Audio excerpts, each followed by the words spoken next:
Good morning all of you. आप सभी का हमारे YouTube चैनल में हार्दिक स्वागत है। जो फर्स्ट टाइम YouTube चैनल पर आए हैं वो चैनल को सब्सक्राइब करें, लाइक करें, शेयर करें। जैसा कि अपन जो पिछला जो वीडियो था जिसमें राजस्थान जीके पार्ट 4 डी का अध्ययन किया था और जिसमें अपन ने अध्ययन किया था कि प्रदेश भारत में प्रथम यानी अपने देश में ऐसी कौन कौन सी उपलब्धियां हैं जिनमें राजस्थान प्रथम स्थान रखता है या महत्वपूर्ण स्थान रखता है, जिसमें विभिन्न जिलों की उपलब्धियों के बारे में अपन ने अध्ययन किया था। आज हम फिर एक नया वीडियो, नया टॉपिक जो परीक्षा या एग्जाम की दृष्टि से बड़ा इंपॉर्टेंट है आपके सामने लेकर आए हैं। देखिए, राजस्थान जीके पार्ट 5 आज 5वां पार्ट है जिसमें अपन अध्ययन करेंगे राजस्थान प्रदेश का भौतिक स्वरूप। आज अध्ययन करेंगे अपना टॉपिक राजस्थान प्रदेश का भौतिक स्वरूप, अर्थात जो राजस्थान का जो भौगोलिक दृष्टिकोण है उसके बारे में अपन अध्ययन करेंगे। अब देखिए, सबसे पहले अपन राजस्थान प्रदेश का भौतिक स्वरूप अध्ययन करें। राजस्थान प्रदेश को अरावली पर्वत श्रृंखला मुख्य रूप से 2 भागों में विभाजित करती है। राजस्थान को अरावली पर्वत श्रृंखला है मुख्य रूप से 2 भागों में विभाजित करती है। इसका विस्तार दक्षिण पश्चिम से लेकर के उत्तर पूर्व की ओर है, जो राजस्थान के बीचों बीच लगभग होती हुई गुजरती है, जो 2 भागों में राजस्थान को बांटती है, एक पश्चिमी भाग, एक पूर्वी दक्षिणी भाग। इस प्रकार से जो अरावली पर्वत श्रृंखला के पश्चिमी जो भाग है, जो मरुस्थलीय भाग है, जिसका आज अपन मुख्य रूप से अध्ययन करेंगे। देखिए, सबसे पहले उत्तर पश्चिम मरुस्थलीय प्रदेश, अर्थात उत्तर साइड एवं जो पश्चिम साइड है, इसका जो मरुस्थलीय प्रदेश है इसके बारे में आज मुख्य रूप से अपन अपने टॉपिक में अध्ययन करेंगे। तो देखिए, उत्तर पश्चिमी मरुस्थलीय जो प्रदेश है ये मुख्य रूप से थार का मरुस्थल कहलाता है। थार का मरुस्थल टेथिस सागर है, उसका अवशेष है। परीक्षा में कई बार ये प्रश्न पूछा गया है कि जो थार का मरुस्थल है ये किसका अवशेष है, तो आपका उत्तर हो जाएगा टेथिस सागर का अवशेष इसे माना जाता है, जो ग्रेट इंडियन डेजर्ट के नाम से भी जाना जाता है। जो थार का मरुस्थल है इसे ग्रेट इंडियन डेजर्ट के नाम से भी जाना जाता है। तो अरावली पर्वतमाला के पश्चिम भाग में स्थित है या क्षेत्र है, फैला हुआ है, अर्थात अरावली पर्वत श्रृंखला के जो दक्षिण पश्चिम से लेकर के उत्तर जो पूर्व की ओर है वहां तक का जो पश्चिम का भाग है, उत्तर पश्चिम का भाग है, वहां तक अरावली पर्वत श्रृंखला के पश्चिम में लगभग 12 जिले हैं जो इस मरुस्थलीय क्षेत्र में आते हैं।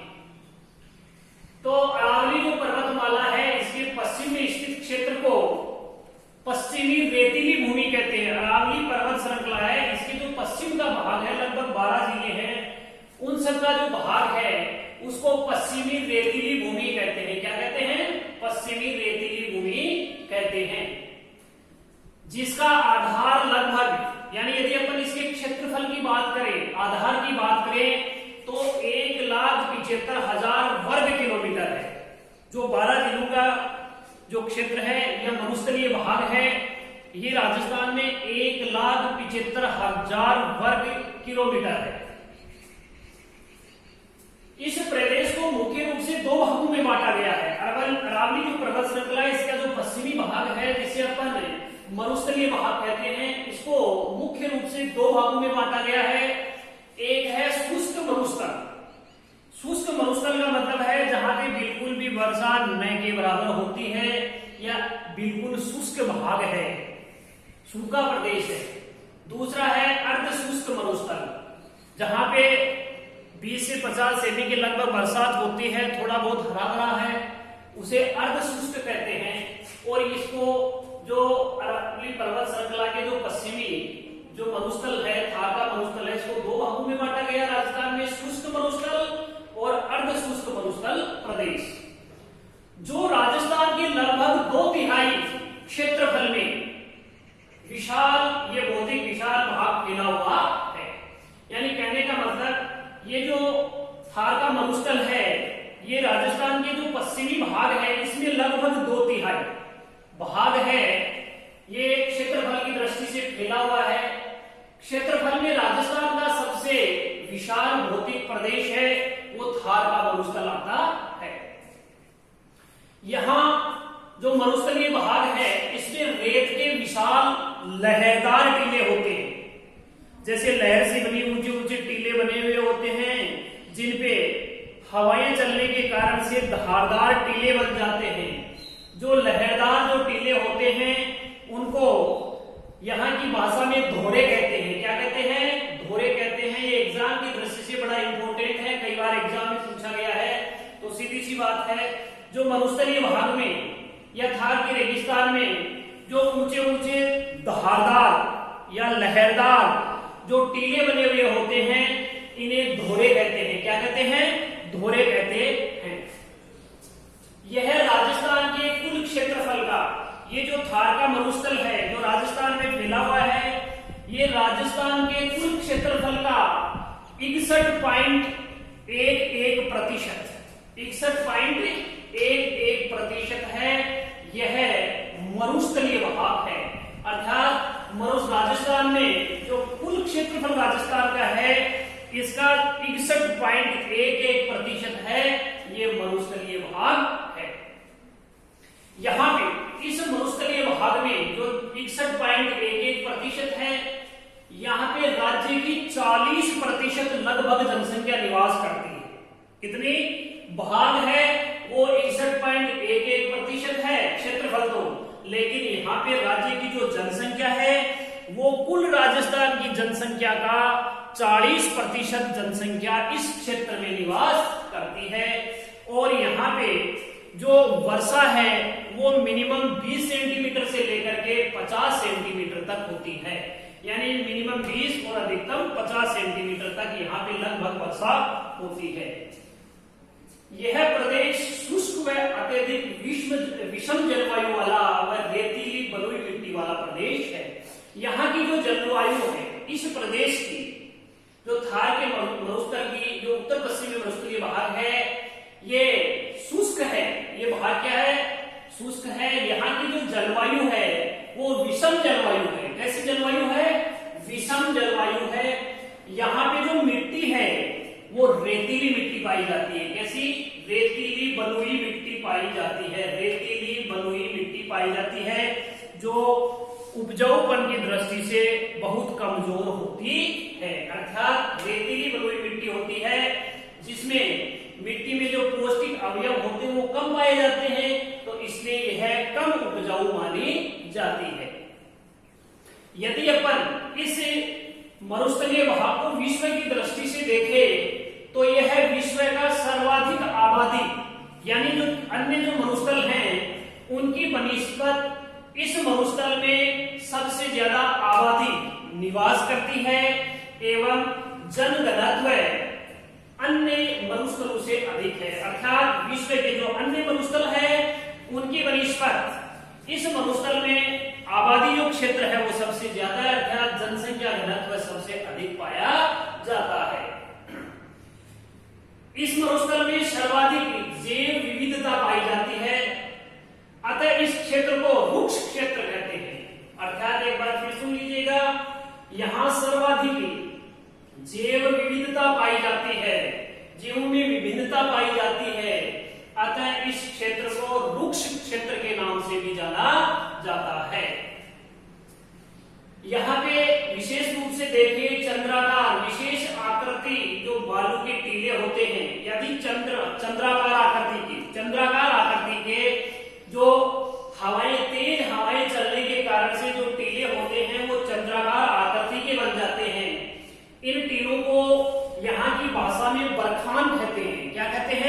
यहाँ की भाषा में अपन बरखान कहते हैं।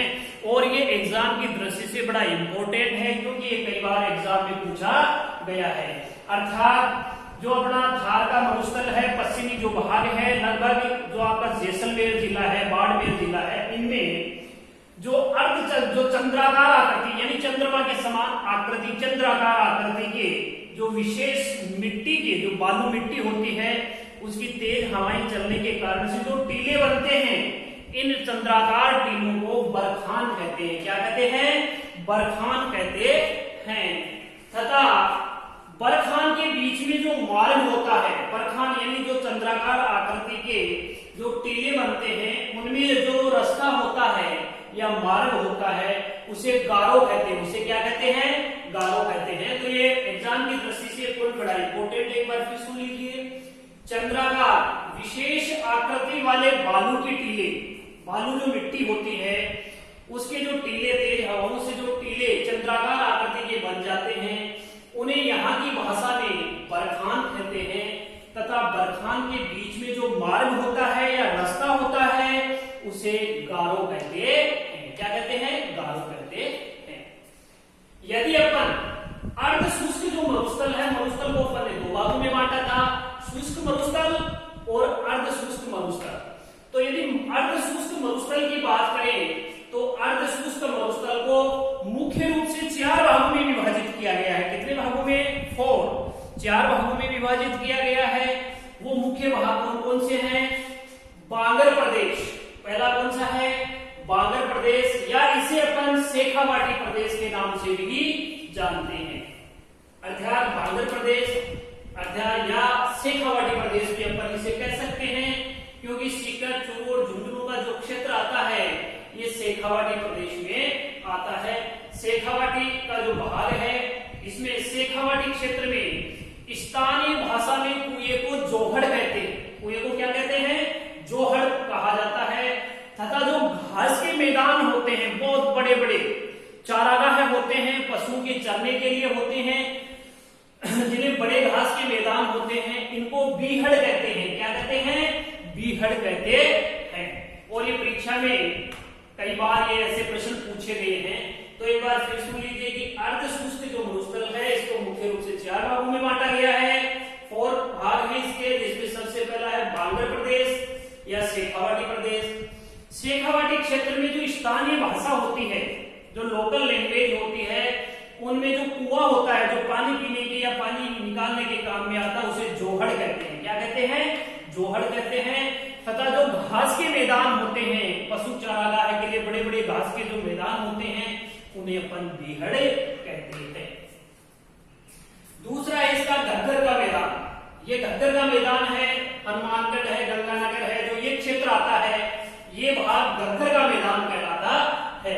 और ये जो उपजाऊपन की दृष्टि से सबसे महत्वपूर्ण जो पश्चिमी भाग है, उत्तर पश्चिमी भाग है, इसमें यदि उपजाऊपन की बात करें, फसलों के उपजाऊपन की बात करें, उत्पादन की बात करें, तो जो घग्गर का मैदानी भाग है ये सबसे उपजाऊ है क्योंकि इसमें गंगानगर और हनुमानगढ़ जो क्षेत्र आता है जिसमें काफी रूप से गेहूं का उत्पादन होता है।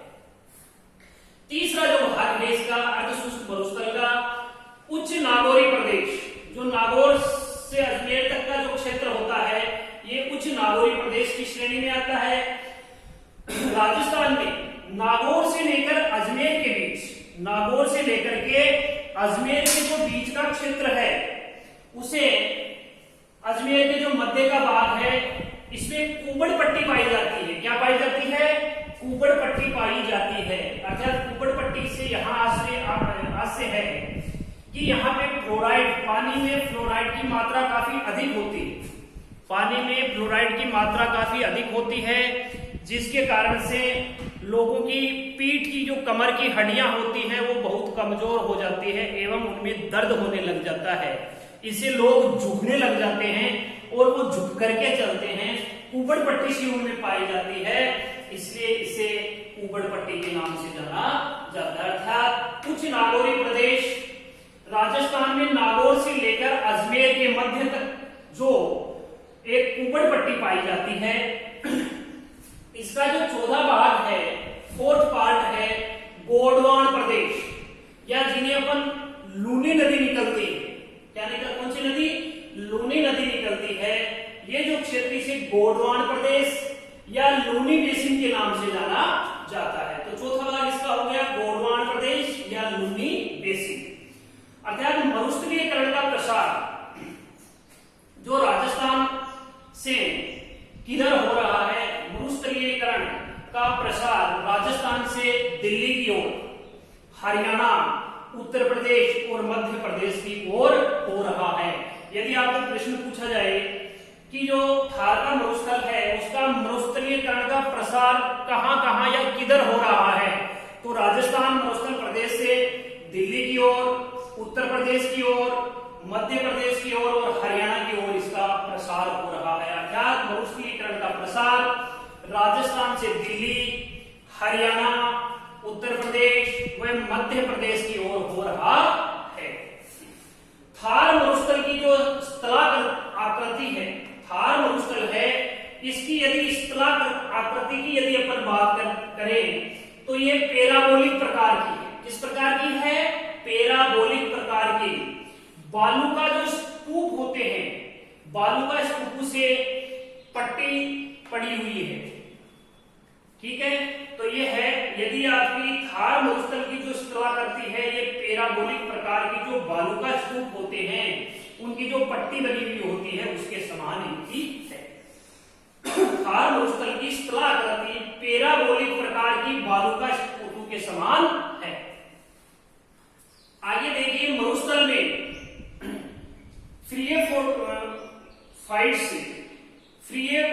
फ्रिएटोफाइट्स है वो मिलते हैं। अच्छा, मरुस्थल में फ्रिएटोफाइट्स मिलते हैं, यानी फ्रिएटोफाइट्स का मतलब यहाँ पे ये है कि इस भूभाग में, इस मरुस्थलीय भाग में जो पेड़ पौधे होते हैं या पादप होते हैं, इनकी जो जड़ें होती हैं, जो मूल होते हैं या मूसला होते हैं, ये लगभग 20 से 30 फीट लंबे होते हैं। कितने होते हैं, 20 से 30 फीट लंबे होते हैं, जिनके मोटी छाल होती है और ये कम वर्षा में भी अपना पानी का जो शोषण है वो आसानी से कर लेते हैं। अर्थात कई दिनों तक यदि वर्षा नहीं होती है तो भी अपने आप को जीवित रख लेते हैं, ऐसी क्षमता इनमें पाई जाती है। तो मरुस्थल में फ्रिएटोफाइट्स मिलते हैं, यानी ऐसे पादप जिनमें लंबी यानी 20 से 30 फीट जो मूसलाएं होती हैं, जड़ होती हैं, लंबी लंबी जड़ें होती हैं जो गहराई तक जमीन में चली जाती हैं एवं अपना जो भूजल का अवशोषण है, पानी का अवशोषण है वहां से कर लेती है। इसलिए कई दिनों तक यदि वर्षा नहीं होती है या कम वर्षा होती है तो भी वो अपना पर्याप्त भोजन बना लेती है एवं लंबे समय तक वो हरे भरे या जीवित रहते हैं। तो मरुस्थल में फ्रिएटोफाइट्स मिलते हैं, यानी ऐसे पादप जिनमें जो जड़ें होती हैं या मूसलाएं होती हैं वो 20 से 30 फुट लंबी होते हैं, जिनके मोटे छाल होते हैं, तो ये कम वर्षा में भी अपना भोजन बना लेते हैं या जीवित हरे भरे रहते हैं। तो इसको, ये महत्वपूर्ण बातें थी आज की, एक बार फिर इसको सुन लीजिए। महत्वपूर्ण बातें हैं, राजस्थान प्रदेश का भौतिक स्वरूप, उत्तर पश्चिमी जो भाग है ये मरुस्थलीय प्रदेश के नाम से जाना जाता है। राजस्थान का मरुस्थलीय 33 सागर है उसका अवशेष है। कई बार प्रश्न पूछा गया है कि थार का मरुस्थल है वो किसका अवशेष है, तो 33 सागर का अवशेष है जो ग्रेट इंडियन डेजर्ट के नाम से जाना जाता है। ग्रेट इंडियन डेजर्ट के नाम से जाना जाता है, जो अरावली पर्वतमाला के पश्चिमी भाग में स्थित है। जो अरावली जो श्रृंखला बनी हुई है उसके पश्चिमी भाग में जो लगभग 12 जिले आते हैं वहां ये बनी हुई है। इसे पश्चिमी रेतीली भूमि कहते हैं। इस भाग को क्या कहते हैं, पश्चिमी रेतीली भूमि कहते हैं, जिसका आधार अर्थात इसका क्षेत्रफल लगभग 1,75,000 वर्ग किलोमीटर है। इस प्रदेश को मुख्य रूप से 2 भागों में बांटा गया है। इस जो थार के मरुस्थल का जो पश्चिमी जो प्रदेश है, भाग है, इसको 2 भागों में बांटा गया है। पहला है इसका शुष्क मरुस्थल और दूसरा है अर्ध शुष्क मरुस्थल प्रदेश, जो राजस्थान के लगभग 2/3 भाग में फैला हुआ है। कितने क्षेत्रफल में, 2/3 क्षेत्र में फैला हुआ है। क्षेत्रफल में राजस्थान का सबसे विशाल जो भौतिक प्रदेश की अपन बात करें तो सबसे भौतिक विशाल जो प्रदेश है ये थार का मरुस्थलीय प्रदेश है। यहाँ रेत के विशाल लहरदार टीले होते हैं। यहाँ पे रेत के लहरदार टीले होते हैं जिन्हें यहाँ की भाषा में धोरे कहते हैं। क्या कहते हैं? धोरे कहते हैं। ये राजस्थान के कुल क्षेत्रफल का लगभग 61% है। यहाँ राज्य की 40% जनसंख्या निवास करती है। क्षेत्रफल है वो 61.11% है और यहाँ पे जनसंख्या है वो 40% निवास करती है और यहाँ पे वर्षा है 20 से 50 सेंटीमीटर तक होती है। इस प्रदेश में शुष्क व अत्यधिक विषम जलवायु व रेतीली बलुई मिट्टी पाई जाती है जो उपजाऊपन की दृष्टि से कमजोर होती है। यह विश्व की दृष्टि से देखें तो ये आपका थार का मरुस्थल है, सर्वाधिक आबादी वाला व जन घनत्व वाला प्रदेश है। यहाँ सर्वाधिक जैव विविधता पाई जाती है, अतः इस क्षेत्र को रुक्ष क्षेत्र के नाम से जाना जाता है। यहाँ पे जो बीकानेर है या जैसलमेर है वहां पे चंद्राकार विशेष आकृति वालों के टीले हैं, उन्हें बरखान कहते हैं। ये क्षेत्र जो चंद्राकार आकृति की जो टीले बनते हैं उन्हें यहाँ की क्षेत्रीय भाषा में बरखान कहते हैं तथा बरखान के बीच में जो मार्ग होता है इसे गारो कहते हैं। इस अर्धशुष्क जो भागों में इस प्रदेश को दो भागों में बांटा था, पहले शुष्क मरुस्थल और अर्धशुष्क जो मरुस्थल है इसको फिर 4 भागों में विभाजित 4 टाइम विभाजित किया गया है। बांगर प्रदेश अर्थात शेखावाटी प्रदेश। शेखावाटी क्षेत्र की स्थानीय भाषा में जो पानी पीने के लिए जो कुएं होते हैं उन्हें जोहड़ कहते हैं और बड़े बड़े जो घास के चारागाह है या मैदान होते हैं उन्हें बीहड़ कहते हैं। दूसरा है घग्गर का मैदान। यदि ये उपजाऊ दृष्टि से यदि देखें, हनुमान और गंगानगर का क्षेत्र आता है जो घग्गर नदी जिधर से निकलती है उसे अपन उपजाऊ क्षेत्र कह सकते हैं। तीसरा है उच्च नागौरी प्रदेश। ये राजस्थान में नागौर से अजमेर के बीच का जो भाग है यहाँ पे इसे कुबड़ पट्टी के नाम से जाना जाता है। इस भाग को कुबड़ पट्टी के नाम से जाना जाता है क्योंकि यहाँ पे फ्लोराइड की मात्रा ज्यादा होती है, इसलिए यहाँ के लोग जो पानी पीते हैं उसमें फ्लोराइड की मात्रा होने से उनकी जो हड्डियां कमजोर हो जाती है या झुक जाती है, झुक करके चलते हैं, कुबड़ के समान हो जाते हैं, इसलिए इसे कुबड़ पट्टी के नाम से जाना जाता है। चौथा है, फोर्थ है गोंडवान प्रदेश या लूनी बेसिन, जिधर से लूनी नदी निकलती है या गोंडवान प्रदेश है। यह है इसमें मरुस्थलीय कारण, इसमें मरुस्थल का जो यदि अपन प्रसार की बात करें तो दिल्ली, राजस्थान से दिल्ली की ओर, हरियाणा की ओर, उत्तर प्रदेश की ओर और मध्य प्रदेश की ओर इसका विस्तार होता जा रहा है या फैल रहा है। थार मरुस्थल की आकृति पैराबोलिक प्रकार के बालू का की पट्टी के समान है, अर्थात इसकी थार मरुस्थल की